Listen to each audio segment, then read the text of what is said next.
Gwen is an incredibly exciting character for me to play. She's feisty, she's bold, she's exciting, she's sexy. Well, sexy-ish. I'll sort it. She's got feelings. When I was with her in the cell, Caris told me she was losing. We have a trapped girl and we have to save her. She's instinctive, she's passionate, she's interested in people. Gwen brings in a little bit of soul. You are brilliant.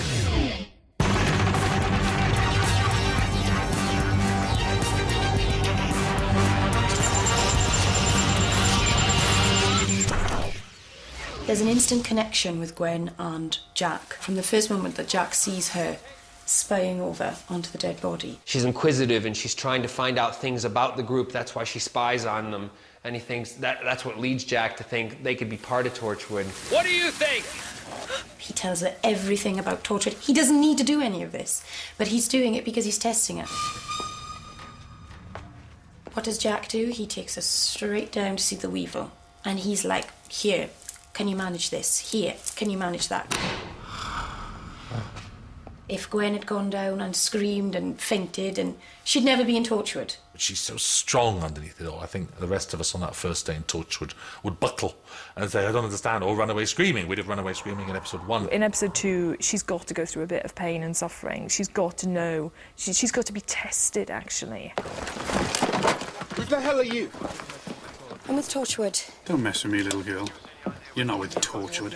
Really, the idea behind the episode was your first day from hell. Extending the metaphor of breaking the photocopier on your first day at work. But actually what she does is a very tiny thing. She throws a chisel. Catch. But then the ramifications of that and the way the story spreads out is enormous. And it's about showing that Torchwood isn't like any other job. You make one mistake and it affects the whole city, you know. She's made a mistake. She didn't run out crying about it. She didn't think, oh God, I give up. I'm so sorry. Seriously, stop saying that. But I am. I mean, really sorry. She apologises, and she realises it's her fault. This has been the worst first day ever. We all make mistakes. And she gets on with it, and she goes on the hunt. She comes in, she deals with the families, she deals with profiling, she deals with searching people's backgrounds. You know, she brings all that into it. It's a new kind of aspect, it's a new way of working that she brings in. The rest of them are full of the alienness of the world and the technology and the science and the background and the mythology of it all. And actually she's there for the people. Actually, she's the person who cares about Caris' dad. She's the person who cares about Caris. Here we go, Dan. 3, 2, 1, go!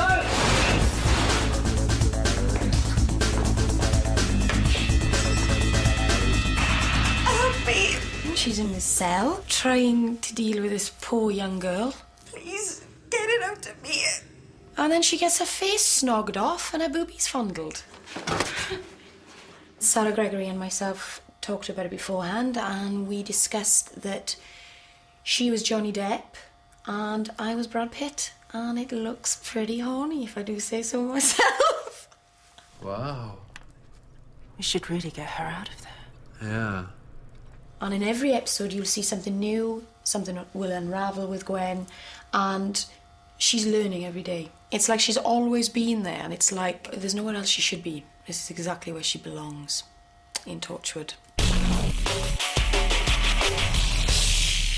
When we're launching a new adult science fiction drama, it's kind of inevitable you're going to do the sex monster. Right from the start, actually, there would be something that got down and dirty.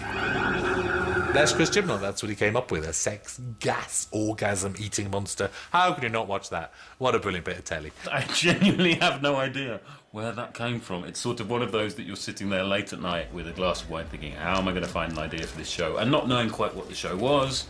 And you think, what's the cheekiest, funniest idea in a way that might then give you a dramatic story.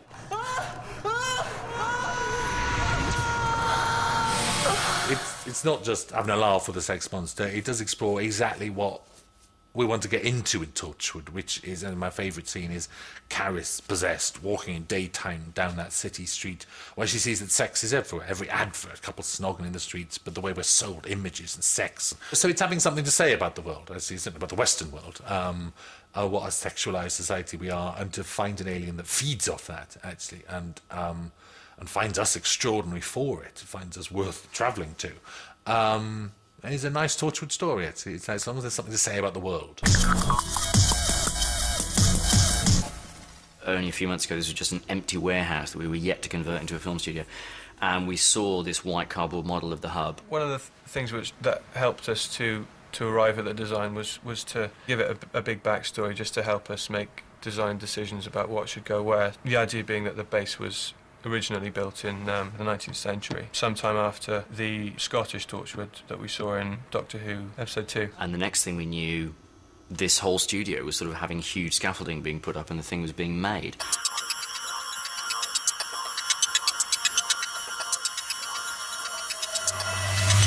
Edward Thomas, production designer, welcome to the hub. This is the main entrance to the hub. As you can see, we've got 105 stairs that bring us down the 4 stories that lead down the concrete tunnel into the hub. This is a lift access that the characters often use. The big copper rolled door, made in Wales, very important. We come through the secondary security gates. We've got the main body of the hub itself, which is supposedly deep below the Millennium Square in Cardiff. It's all practical, water runs down it, and we're able to flood the entire base of the hub. We've got the emergency exit lift here, which is the hydraulic lift that the characters use to escape the hub in case of emergency or need of surprise. We're in the old railway tunnel of the hub, the railway tunnel which linked Glasgow, London and Cardiff. So then we come into cold storage 1 to 6, the autopsy room. This is where they hold the bodies temporarily before moving them onto the morgue set that we have. Cold storage cupboards for where they keep the bodies. Into Captain Jack's office. Slightly more period in here, Jack being from the 40s. Down here is his living accommodation. This is the safe, where they store all their alien technology.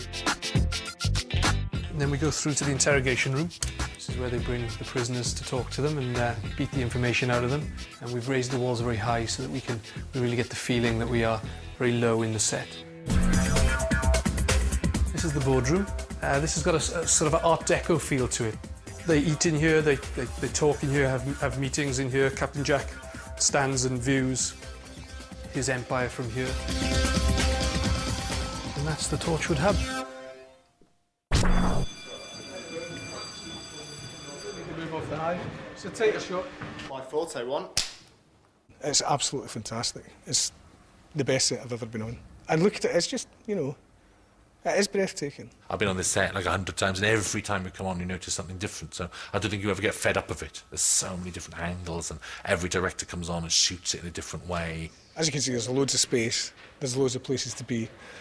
So I think the biggest problem we have on this set actually is being spoiled for choice. There are certain wide shots, like in episode 4, where you think, oh God, I've never seen that before. I've never seen it from that. There's a lot of angles still to be discovered. If you've only seen the first couple of episodes, you still haven't seen half of this hub. Episode 3 coming up. I love episode 3. It's fast, it's furious, and it's incredibly dark. And it's really creepy. Torchwood members start looking for revenge. You never escape the things that happened 40 years ago. Cutting it up on the box. Yep, 40 years of... Next on BBC 3.